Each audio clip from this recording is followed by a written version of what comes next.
first thing we should do is define authenticity. Wow. I think, well, I think the idea of authenticity, Kimberly's asking me this because she just heard me talk about authenticity It was a great panel. at South by Southwest. But I think authenticity is actually a really difficult concept because people want to use it as a way of classifying music according to their tastes, but they use it as sort of an absolute idea. And I think with Johnny Cash, people, I think there's not a person in the world that doesn't think he's authentic. And so was a little nervous talking about authenticity today because I don't want to be like, Johnny Cash is fake, no, which is not what I mean at all. More that he really sort of operated in this authenticity system, which made it really difficult for him to make some of the moves he wanted to make when he was a musician. And why did you choose Johnny Cash? Well, in a way, I think Johnny Cash chose me. I grew up in Connecticut, and I didn't really listen to very much country music growing up, except when I didn't know it was country music. Like things I really like, for example, Charlie Rich's "The Most Beautiful Girl" and Crystal Gale and Lindsay Ronstadt when I was a little kid. But as I grew older, I became more of a rock and then new wave and so on and so forth. So I moved to Texas in 1990 to go to graduate school and moved there basically with the idea that I didn't like country music very much. I had a girlfriend who had introduced me to Jerry Jeff Walker in the 80s, and my mom liked Willie Nelson, and I started listening to a lot of Love It, but basically I didn't like country music. And then I moved down here, and my friends really liked all the music I liked, R.E.M., Elvis Costello, and then they introduced me to Johnny Cash. I said, oh, how can you like Johnny Cash? Because he's country music, but then I got it. He's really kind of much more than country music. And then Rick Rubin, the producer of the Beastie Boys, recorded American recordings with him, and I became even more interested. And then I read his autobiography, and I said, this guy is fascinating, and I really want to study him. What's fascinating, I think, is that I'm an American Studies PhD, and American Studies people tend to have these sort of personal obsessions that we just mostly talk about and don't really write about. So I went to a conference and was talking to a publisher about my dissertation who he didn't want to publish. I had this idea about doing a book about Johnny Cash and his choices, told my friend, the publisher overheard the conversation and asked me to write that book. So I know it's a long story, but it's funny because I didn't really mean to write a book about Johnny Cash at first, but obviously it took me 7 years, and I put my heart and soul into it. I want to ask you about the picture on the cover of the book and why you chose that. Well, there's a couple reasons. One, I was doing research in the Library of Congress. There's a really excellent collection of photos from Look magazine, not only for Johnny Cash, but actually for a lot of different people that have never been used. So that's a photograph that had never been published before, and I felt it said something about Johnny Cash. The funny thing is that we debated between that photograph and another one where he is signing a woman's hand and looking at the camera kind of slyly, I guess is the way of putting it, which I actually thought would have been, in a weird way, a more appropriate photo. But, a publisher doesn't mind having a Johnny Cash with a gun on the cover. It's a pretty big image. Well, I think it sort of appeals to his sort of the Americana aspect of his persona. I mean, it was a staged photo for sure, but it was he really was a hunter. And there's actually some great things in the book where you break down the four groups of fans of Johnny Cash and the genres of music of Johnny Cash. Let's start with the fans first. Who are Johnny Cash's fans? I think Johnny Cash has four audiences, some of which overlap, but basically they're fairly discrete. One is classic country, and classic country fans are very, obviously they believe in authenticity. Their music is very much rooted in the golden era of country music, almost anything before 1980, played on the same stations that play Rush Limbaugh, usually, country stations out in the country, and they love Johnny Cash, and they always have over 50 years.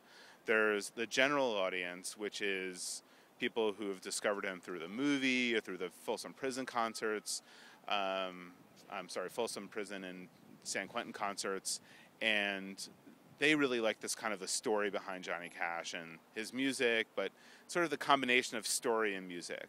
Then there's NPR listeners who I don't mean to talk about disparagingly because I'm myself one, but I don't think they like being left out of the cultural conversation. And Johnny Cash is this interesting, original person who really has a lot of weight, and I think people who are NPR audience members really like sort of being in on the conversation. He was on NPR something like 50 or 60 times from 1994. Some of them are repeats, but that's sort of the LexisNexis search. Same category, about the same amount as Bruce Springsteen, less than the Rolling Stones, but still more than a lot of artists. And then the college radio, which was the big appeal for the American recording albums. I think that's where Rick Rubin is really aiming towards college radio and the NPR audience. And what's interesting about college radio and classic country is that they both really appreciate authenticity, but for totally different reasons. The four genres of music too. We have rock and roll, gospel. In fact, he recorded the whole entire New Testament, which I'd forgotten about, and let's see, gospel, rock and roll, country, of course, and folk. That's where I kind of want to focus for a minute, because I don't know if a lot of people remember. That's really what he wanted to be, was a folk singer. He did, and he recorded, I write about 3 specific albums in the book, but I think you could count as many as 8 or 10 albums he did in the 60s and 70s as folk albums, depending on how you did it. And Jack Clement, who's longtime friend and producer, when I really tried to get him to talk about what genre he was, he first said, well, he's the Johnny Cash genre. But he said broadly folk. And I think there's something about the lack of adornment, his focus on the people, his love of traditionals that really sort of made him want to be a folk artist. I mean, there may have been something commercial in that too. That period coincided with the folk revival where Tom Dooley, the Kingston Trio song sold millions and millions and millions. So there may have been something there too, but I think he really just wanted a broader, more well-rounded audience than just country. I mean, I think he was happy with his country audience, but I think he felt there were some limitations to just being a country artist. Now that you mentioned that about country, I think a lot of people would argue back and forth about the authenticity of Nashville. And how did Johnny Cash really feel about Nashville? And did he ever really feel like he fit in there? I don't think he quite felt like he fit in there as a musician. I mean, by the time he got there, he recorded a lot in Nashville during the 60s, and he really charted mostly in the country music charts, but I don't think he was ever satisfied with that. So he was so happy with, the Prison albums. But I don't think he ever felt comfortable because he just didn't like being told what to do and what he should record and how to record it. And so I think he felt, he wanted to do other things. And I think Nashville, like any genre, has its limitations, and they're always looking for the new. They're looking for someone who's going to set the world on fire. And if you're a recording artist who's been recording for 20 years, generally that's not what's going to happen. So I think he felt some limitations. I don't think the bird. There's the famous bird photo, which probably a lot of your viewers know, was sort of repurposed to give Nashville the finger when he won his second Grammy for best country album, even though it had not been played on country radio. But I don't think it was that violent. I think that was more marketing than anything else. And I love the story in the book about the list. And at first I'm picturing, Rob in High Fidelity making all those lists. And here's Johnny Cash, the coolest guy on the planet, making the essential list for his daughter Roseanne, who you would also automatically think already knows this kind of stuff. Well, Roseanne Cash, a very good album, recorded this album called The List, and I guess it was just a couple of years ago, maybe even last year.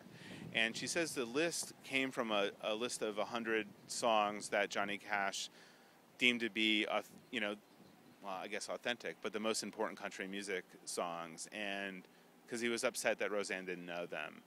And what's I think fascinating about that is we think of Johnny Cash as on everyone else's list, but that actually he's a list maker himself. So he's sort of both authentic host, the sort of authentic icon, but also an authenticant, someone who really thinks about authenticity in that way. I think it's a really, everyone likes to make lists for that very reason. We like to sort of be able to classify our likes and dislikes in a way by putting them down on paper. But you know, they're limited, right? You know, you always have to leave something off, and later you're like, well, I should have put that one on, and like a mixtape. Exactly. You know, the mixtape only has 17, 18 slots, and you have to make choices for that.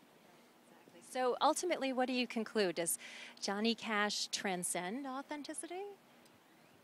Well, that's an interesting way of putting it. Yeah, I guess to some degree, the ideas about authenticity that we carry about him are so varied, and they come from so many different places that I think, you know, he is kind of above that conversation.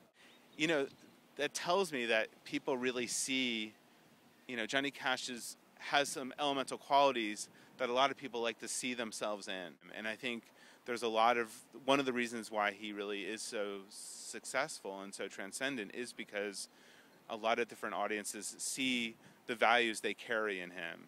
And I don't think he does that much to discourage that, and nor do I think he should. No, and I think the Johnny Cash television show is a great example of that. He worked with people from all different types of genres, and I think he really was a bridge for a lot of people in that area or era coming out of racial hostility that were still kind of, you know, finding their way with interacting with people who weren't like them, and he was somebody people could look at and say, oh, well, if Johnny Cash says it's cool, then it's cool for me too. I think it worked in both ways. I mean, there, in a sense, I think both the Folsom Prison and the San Quentin Elmer were kind of a third way between, you know, being anti-war and pro-war, or anti-rock or pro-rock. You know, there was like Johnny Cash, you know, the Folsom Prison album is really a rock album in a lot of ways. And I think the television show, I had two audiences. One was Nashville, who was watching it because he was recording from Nashville, and then it was the rest of the country who, you know, got a different idea about what country music was, and then people in the South and in Nashville got an idea of what rock and roll was, and maybe it became a little less scary to both groups through this playing. Yeah, and he actually gave people a chance to now feel comfortable expressing what their real opinion was. Exactly. Jonathan, it was a pleasure to meet you. Congratulations on the book and the panel. It was fantastic. So what's next for you? I'm doing a book about horse racing. It's a book that talks about the way racetracks are sort of these playgrounds for social class, that, you know, people get to act out their ideas about what social class means, you know, by dressing up or by gambling, and how racetracks encourage that type of behavior. Jonathan, thank you. And it was a pleasure to meet you and to read the book, Johnny Cash, 9 Choices. Thanks very much for having me.